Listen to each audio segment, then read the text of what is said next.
Selamat datang di channel kami. Ini adalah Logitech K380, sebuah keyboard multi-device dari Logitech. Saya sendiri telah menggunakan keyboard ini selama kurang dari 2 bulan. Namun banyak hal yang saya suka dari keyboard ini.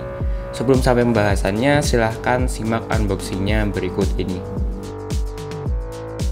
Boxnya berwarna hijau khas Logitech dengan beberapa gambar PC, handphone, dan tablet yang menunjukkan jika keyboard ini bisa mendukung berbagai jenis perangkat.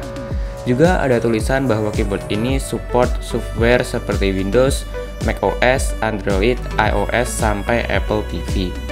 Kemudian di belakang terlihat lebih jelas fitur-fiturnya. Ada tulisan semacam type on anything, easy switch, dan juga take to type style. Di bawahnya lagi ada sistem requirement-nya. Setelah packagingnya dibuka, keyboardnya masih berbalut plastik.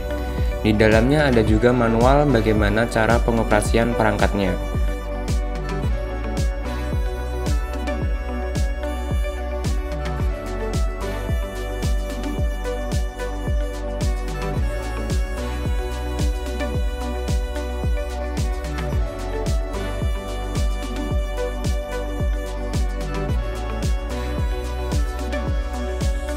Ternyata sudah ada 2 buah baterai AAA di dalamnya. Jangan lupa tap seperti yang terlihat di video untuk dilepas agar bisa menggunakan keyboard ini.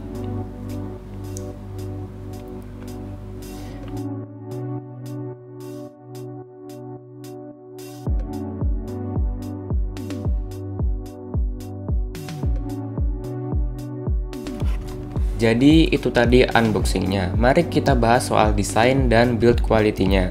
Keyboard yang saya punya ini warnanya hitam, namun ada 3 warna lain, yakni warna biru, pink, dan juga putih. Dilihat dari atas, maka keyboard ini didominasi warna hitam. Ada 3 tombol warna kuning dilengkapi dengan LED kecil di barisan tombol function. Mereka adalah tombol untuk pairing antar perangkat dengan keyboard ini. Kemudian di bagian samping kiri ada switch power yang dilengkapi juga dengan lampu LED. Sementara itu bagian bawah ada 4 rubber pads dan juga tempat baterai.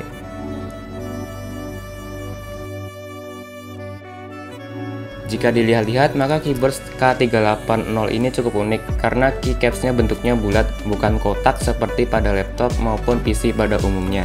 Logitech K380 mendukung 2 jenis layout, yakni layout Mac dan juga layout untuk Windows. Bisa dilihat dari tombol Alt yang juga bisa digunakan sebagai tombol command untuk macOS. Sebagai tambahan, jika dilihat dari samping, keyboard ini terlihat melandai, mungkin untuk menambah kesan ergonomis meskipun tidak akan berpengaruh banyak. Secara overall, saya suka desain yang ringkas dan sederhana di keyboard ini. Desain keycapsnya unik dan juga warna hitamnya terlihat tidak norak. Bobotnya terasa solid, namun tidak menimbulkan kesan ringan yang ada pada produk-produk yang kelasnya lebih murah. Hal ini menimbulkan kesan yang sedikit premium dan tidak terlihat murahan. Kemudian mari kita bahas soal pairingnya. Untuk pairingnya sangat mudah, tinggal masuk ke pengaturan PC atau laptop tentang pengaturan Bluetooth, kemudian nyalakan Bluetoothnya. Kemudian pencet salah satu tombol kuning ini selama lebih dari 3 detik. Kemudian di pengaturan Bluetoothnya pilih nama Logitech Keyboard K380, kemudian langsung dipencet dan tinggal pair. Sesimpel itu. Keyboard ini support berbagai macam perangkat seperti tablet maupun smartphone. Adanya fitur easy switch memudahkan kita dalam mengganti input antar perangkat. Misalnya tombol 1 untuk PC, tombol 2 untuk tablet, tombol 3 untuk smartphone. Jika semua sudah di pair, maka saat akan ganti perangkat untuk mengetik, tinggal pencet salah satunya saja, tidak perlu setting lagi. Untuk fitur-fiturnya cukup lengkap, misalnya tombol F1 sampai F12 semuanya bekerja dengan sangat baik, seperti untuk pause, next, previous, kemudian volume up, volume down, sampai mute juga berfungsi.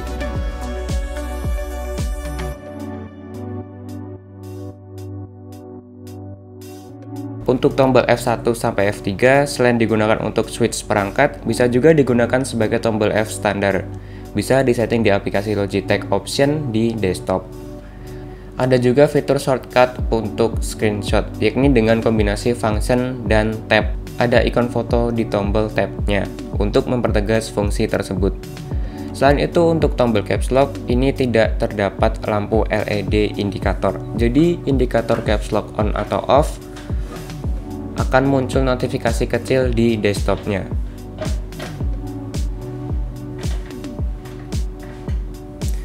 Logitech mengklaim daya tahan baterainya sampai 2 tahun. Untuk penggunaan saya belum terbukti karena dipakai 1 bulan lebih.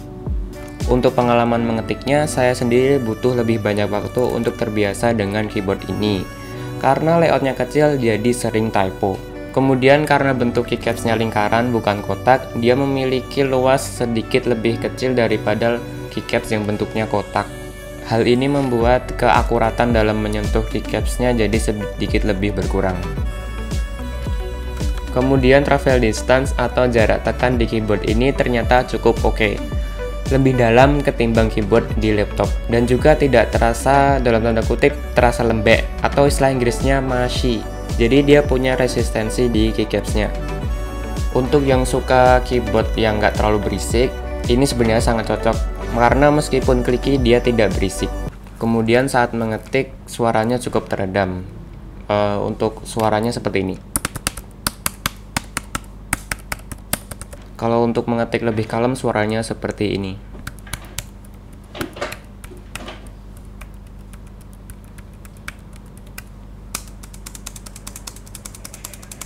Salah satu hal yang saya kurang suka adalah gampangnya debu atau kotoran menyangkut di sela-sela keycapsnya. Karena memang jarak lubang dan keycapsnya cukup renggang, jadi harus sering-sering dibersihkan saja. Hal lain yang saya kurang suka adalah kualitas printing huruf-huruf di atas keycapsnya. Kelihatan kurang bagus dan mudah mengelupas jika dilihat dengan detail dan seksama dari dekat. Apalagi tombol ALT, Start, dan juga Control. Jika dilihat dari dekat sedikit kurang bagus, karena terlihat tepian printingnya yang bergelombang dan feel-nya terlalu kasar. Mungkin di kamera tidak terlalu kelihatan, namun sejak awal saya memakainya, saya sudah memperhatikan hal tersebut. Kesimpulan saya, jika Anda ingin memiliki keyboard yang tactile, clicky, dan ergonomis, ini tidak cocok untuk Anda. Lebih baik mencari mechanical keyboard yang murah di harga yang setara dengan Logitech K380. Tapi untuk yang ingin memiliki keyboard yang nggak ribet, minimalis, portable, dan ringkas, ini sangat cocok untuk Anda. Oh ya, untuk harganya sendiri di website resminya keyboard ini dihargai sebanyak 599 sampai 629 ribu. Namun di marketplace Anda bisa menemukan keyboard ini dengan harga sekitar 350.000 sampai sekitar 400.000 rupiah. Sekian video dari kami, semoga bermanfaat. Terima kasih telah menonton. Bye.